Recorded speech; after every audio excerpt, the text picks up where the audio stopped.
আসসালামু আলাইকুম। আবুল ফার্মিং থেকে আমি মোহাম্মদ আবুল হোসেন।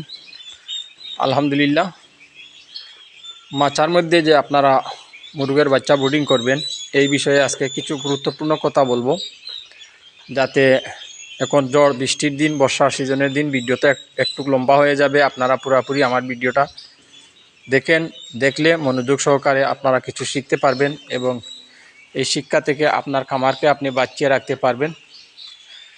দেখেন, আমরা যে মাচাটা দিয়েছি, এখানে মাচা দিয়েছি আমরা, মাচার 3 ফুট উঁচা মাচা। এভাবে আপনারা 3 ফুট উঁচা যখনই দিবেন, আপনারা পর্দাগুলা দিবেন উপর থেকে পুরোপুরি দিয়ে। এখানে আপনারা টিন দিয়ে এতটুক পর্যন্ত আপনারা টিন দিয়ে নিচকে পুরোপুরিভাবে বন্ধ করে দিতে হবে। পুরোপুরিভাবে যদি আপনারা বন্ধ না করেন, আমাদের দেশে বর্তমানে যে আবহাওয়া পরিস্থিতি, এই আবহাওয়া পরিস্থিতির কারণে আপনারা বাসাড়ে বৃষ্টি ভিতরে ঢুকবে, বাতাস ভিতরে ঢোকার কারণে মাচার নিচ দিয়ে কিন্তু বাতাস লেগে যায়। তাই এটা থেকে ঠান্ডা লেগে যেতে পারে আপনার বাচ্চাগুলাকে, বিশেষ করে বাচ্চাদের। দেখেন, এখানে আমি যে মাচা তৈরি করেছি এটা হলো আমার মেইন ঘরের পর্দা। এই যে দেখতেছেন আপনারা, আমার এটা হলো মেইন ঘর থেকে পর্দা এইটুকু পর্যন্ত। এটা 12 ফুট আমার এই ঘর উঁচা, কিন্তু 9 ফুট পর্দা। 3 ফুট এখনও ফাঁক আছে। 3 ফুট আমি নিচ কিন্তু টিন দিয়ে ঘেরাও করে দিব।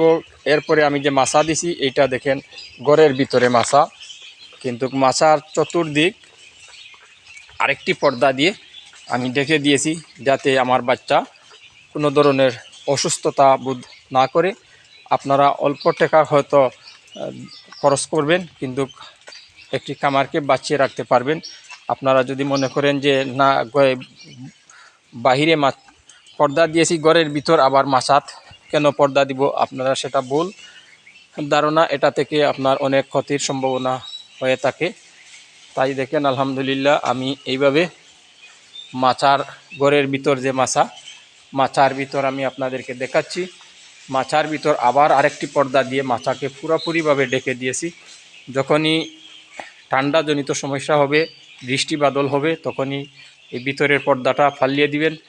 যদি গরম হয়ে যায়, রৌদ্র এসে যায়, আপনারা কি করবেন, এই পর্দাটা আপনারা উঠাইয়ে দিবেন। উঠাই দিলে কিন্তু ওটা আবার আলো বাতাস ঢুকতে পারবে। এবং আপনারা অনেকে হয়তো মনে করতে পারেন যে ভিতরে গ্যাস হয়ে যাবে। দেখেন, মাচার সিস্টেম হলে গ্যাস হবে না ইনশাল্লাহ।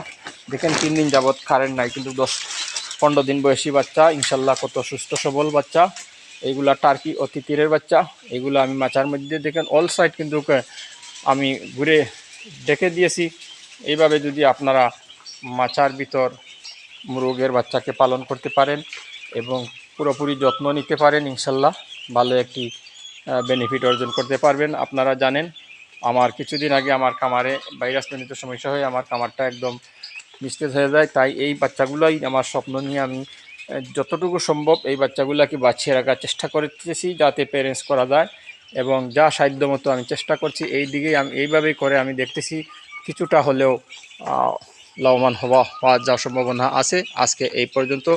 আর যারা আমার ভিডিওটা দেখতেছেন বা দেখবেন, আপনারা যদি ভালো লাগে, আমার কথাগুলো যদি ভালো লাগে, আমার চ্যানেলটা আপনারা ফলো দিয়ে স্টার দিয়ে পাশে থাকবেন। ইউটিউবে যারা দেখছেন সাবস্ক্রাইব করবেন প্রতিদিনকার ভিডিও ও লাইভ পেতে।